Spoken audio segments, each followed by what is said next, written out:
अस्सलाम वालेकुम dear students, कैसे हैं आप सब। उम्मीद करती हूँ आप सब अच्छे होंगे, खैर खैरियत से होंगे। Welcome to my YouTube channel. आज के इस लेक्चर में हम लोगों ने फर्स्ट चैप्टर की एक्सरसाइज कंप्लीट करनी है। सबसे पहले मैं आप लोगों को बता दूं कि ये जो MCQs और ट्रू फॉल्स होते हैं, ये आपकी बुक के एंड में इनके आंसर्स दिए गए हैं। ठीक है, ये देखें, ये जो है ना चैप्टर 4 के दिए गए, चैप्टर 5 के, इसी तरह यहाँ पिछले पेज पे चैप्टर 1 के दिए गए। तो ये आप लोग खुद से जो है ना कर सकते हैं। इसके लिए आपको किसी भी वीडियो लेक्चर या किसी भी हैंडबुक की ज़रूरत नहीं है। ठीक है, ये जो है यहाँ पे मैंने निशान जो है पीछे से देख कर ही लगाए हैं और मैं आप लोगों को साथ साथ समझा देती हूँ। अगर आपको थोड़ी सी रीडिंग की ज़रूरत है तो, अगर नहीं है तो आप ये वाला पोर्शन जो है वो स्किप कर सकते हैं। ठीक है, A software that facilitates programmers in writing computer program is known as। ऐसा सॉफ्टवेयर जो प्रोग्रामर को हेल्प करता है कोई भी प्रोग्राम लिखने के लिए is known as IDE। IDE के अंदर कंपाइलर, एडिटर और डिबगर की सारी क्वालिटीज़ होती हैं। Dash is a software that is responsible for the conversion of the program file to the machine understandable and executable code. इसका आंसर है compiler. Every programming language has some primitive building blocks and follows some grammar rules known as syntax. A list of words that are predefined and must be used by the programmer to name his own variable are known as reserved word। ठीक है, इन जो पहले से predefine words दिए गए हैं और उसे जो प्रोग्रामर किसी और मकसद के लिए इस्तेमाल नहीं कर सकता अपने वेरिएबल बनाने के लिए, this known as reserve words. Include statements are written in dash section, header section. Dash are added in the source code of the further explain the techniques and algorithm used by the programmer. Comments. Dash are the values that do not change during the whole execution of the program। ऐसी values जो program की whole execution में change नहीं होती। What are these? Constants. A float uses dash bytes, 4 bytes. For initializing variable we use dash operator। equal का operator हम use करते हैं value initialize करने के लिए।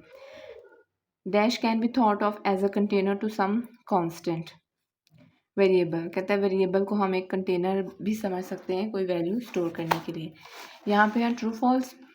N IDE combines text editor, libraries, compilers and debugger in the single interface. ठीक है, कहता है एक ही इंटरफेस में ये सारी क्वालिटीज़ जो है ना आपको मिल सकती हैं IDE के अंदर।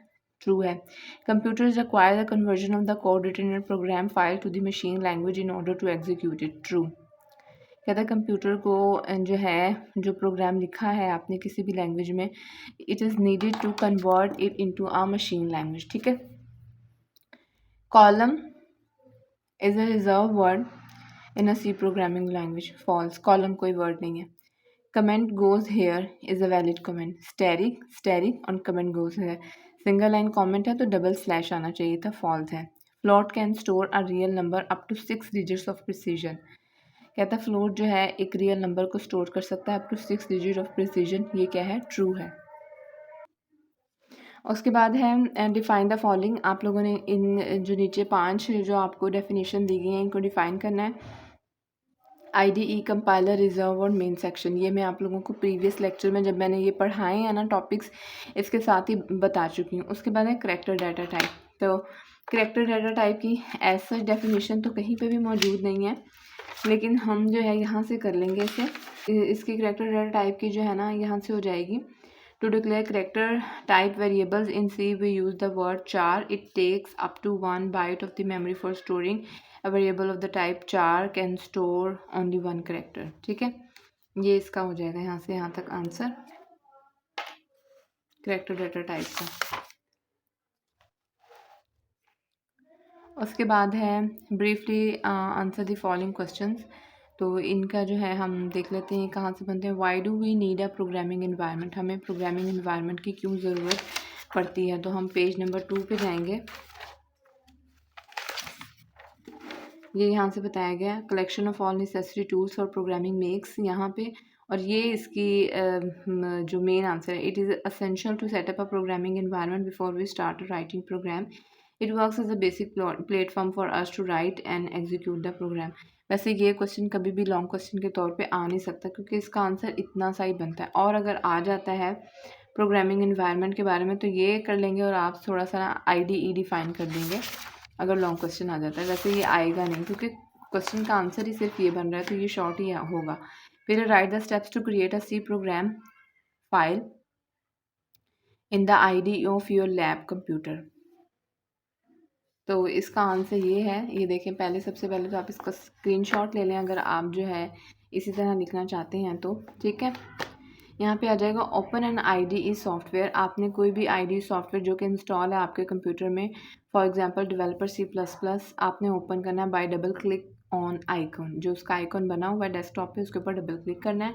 Right the code of your program, जो उसका टेक्स्ट एडिटिंग का जो पोर्शन होगा, हम लोग जो पढ़ते आए ये देखें यहाँ पे दिखाया भी गया है।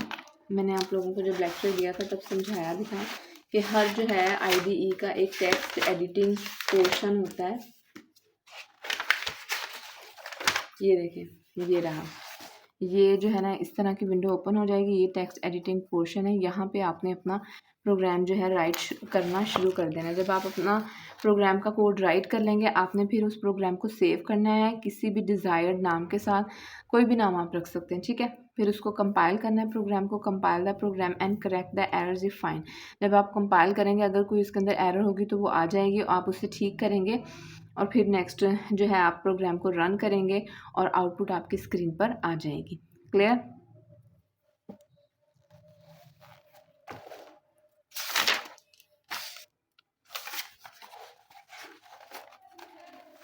अगला क्वेश्चन है हमारे पास,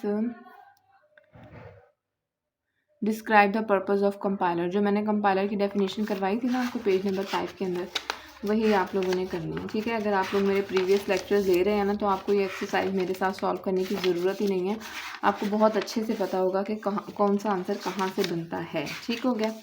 तो ये यहाँ से लेके यहाँ तक इसका आंसर बनेगा। अगर लॉन्ग आ जाता है तो आप इसे कंप्लीट लिख लेंगे, वैसे इतनी कोई ख़ास ज़रूरत नहीं है।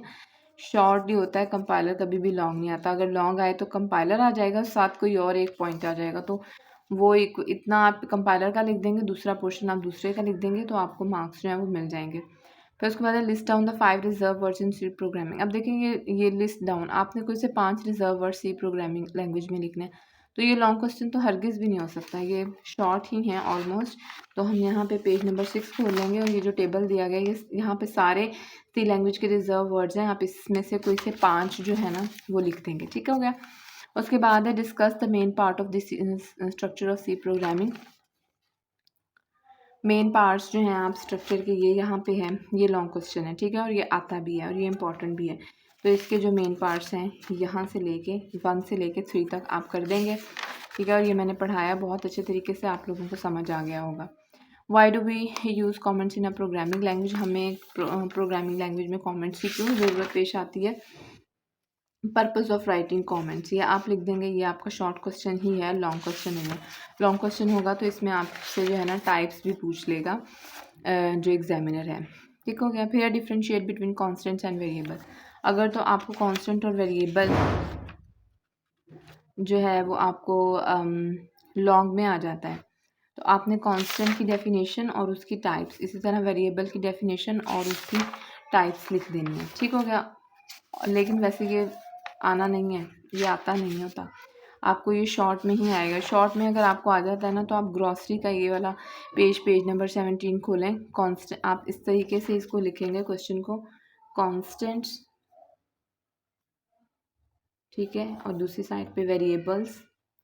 एक साइड पे आप कांस्टेंट की ये सारी डेफिनेशन कर देंगे, दूसरी साइड पे आप ये यहाँ पे जो वेरिएबल की दी ये कर देंगे, और एग्जांपल के तौर पे यहाँ पे लिख देंगे 4, 5.5 -6, और यहाँ पे कर देंगे आप लोग फॉर एग्जांपल इंट c = 10।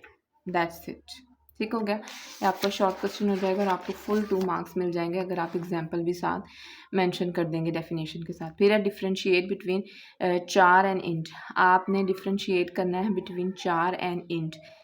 चार जो है ये है कीवर्ड है, चार करैक्टर डाटा टाइप को डिक्लेयर करने के लिए, और इंट जो है वो है कीवर्ड इंट डाटा टाइप को डिक्लेयर करने के लिए।